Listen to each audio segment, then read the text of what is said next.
to know when you plan on DJing with streaming services. I'm DJ Spiegel Spin, and in this video, we're going to talk about it. Whether you've been DJing for a while and you're thinking about switching over to DJing with streaming services, or if you're brand new to DJing and you're trying to figure out where you're going to get your music from and you're thinking about streaming services, this video will clear some things up and tell you the advantages and disadvantages of DJing with streaming service.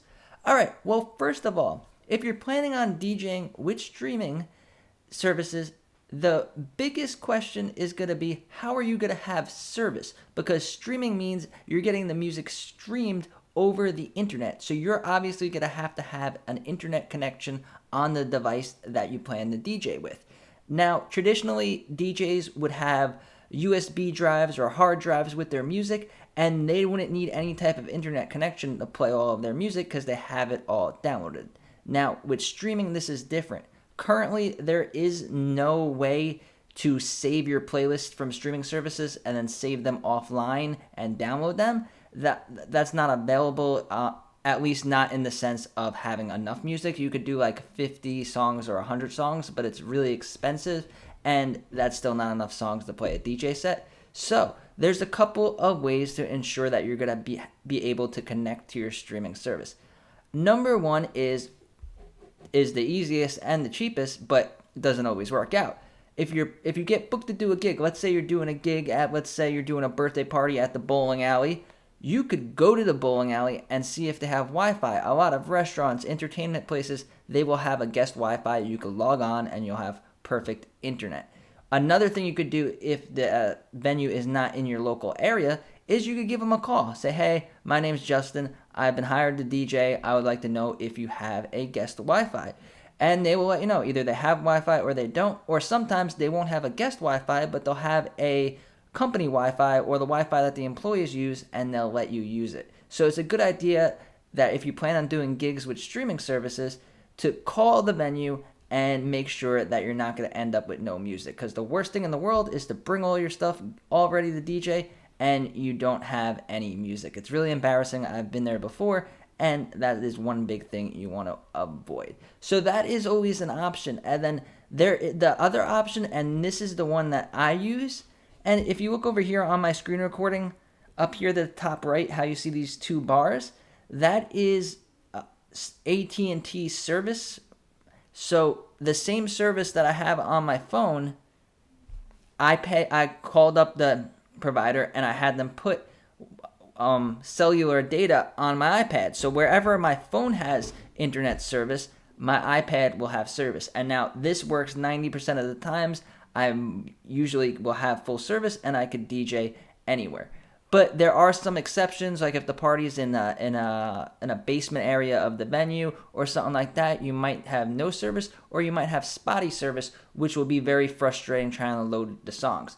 So just like with finding out if there's Wi-Fi, if the venue's in the local area and you plan on using cellular data on your laptop or your iPad or your phone, just go to the venue and try to load songs and see if that works. You could also use your phone as a mobile hotspot. This works well, but then you have to make sure that your phone and your iPad is charged. So I would recommend paying the extra $10 or $20, especially if you're planning on taking this DJing seriously. Spend the extra money so that you always have service and you always have all your songs on your iPad. So now that we got service, let's talk about the available streaming services within DJ software. Number one, biggest question I get asked is, can you use Spotify? The answer is no. Spotify was the first streaming service to be integrated with DJ Pro AI, and it will never be allowed to be integrated again due to some legal technical issues and stuff like that. Same thing with Apple Music, same thing with YouTube Music.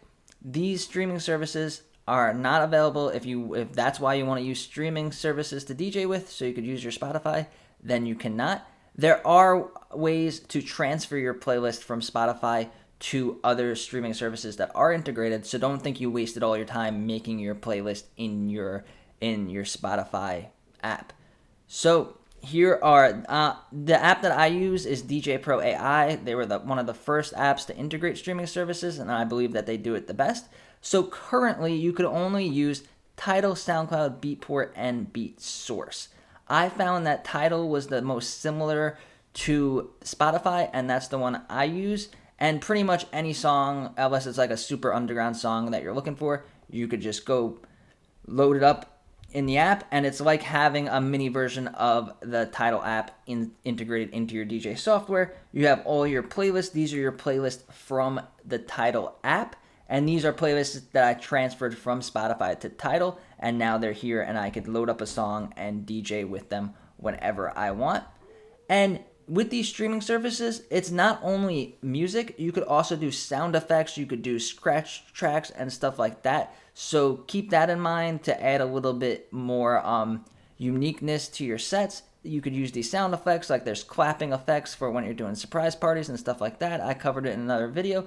But with addition to sound effects, you could also stream music videos, which is insane.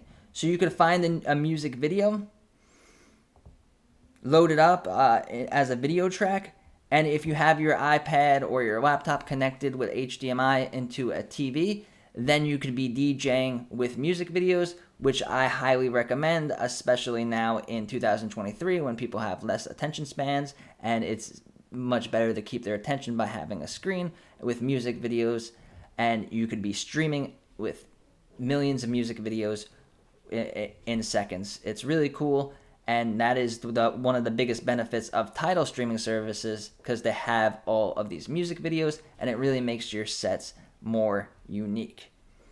So another thing to know about streaming software is you have to know which one is integrated in the program that you plan to use. Serato, Rekordbox, I believe that they're all integrated with Tidal and SoundCloud, but some have all four of these, some don't. So check with the software that you're using. If you plan on using a streaming service that's not available in the program, maybe think of switching to another program or switching streaming services. So I believe that streaming is the future of DJing. And when DJ Pro AI first integrated with Spotify back in 2014, a lot of people didn't take it seriously. They thought it was like a fad. They thought it wasn't going to take off. But now in 2023, it looks like streaming music is now the future of DJing. So now is the time to switch over. And as the integrations get more and more advanced, it'll be a lot easier in the future. I think there's going to be larger offline lockers where you could have your whole playlist, like thousands and thousands of songs. You could have it downloaded so you don't have to worry about having internet service. But right now, that's the biggest hurdle, is making sure that you have internet service. So if you have any questions, let me know in the comments. I try to get back to all the questions as soon as possible.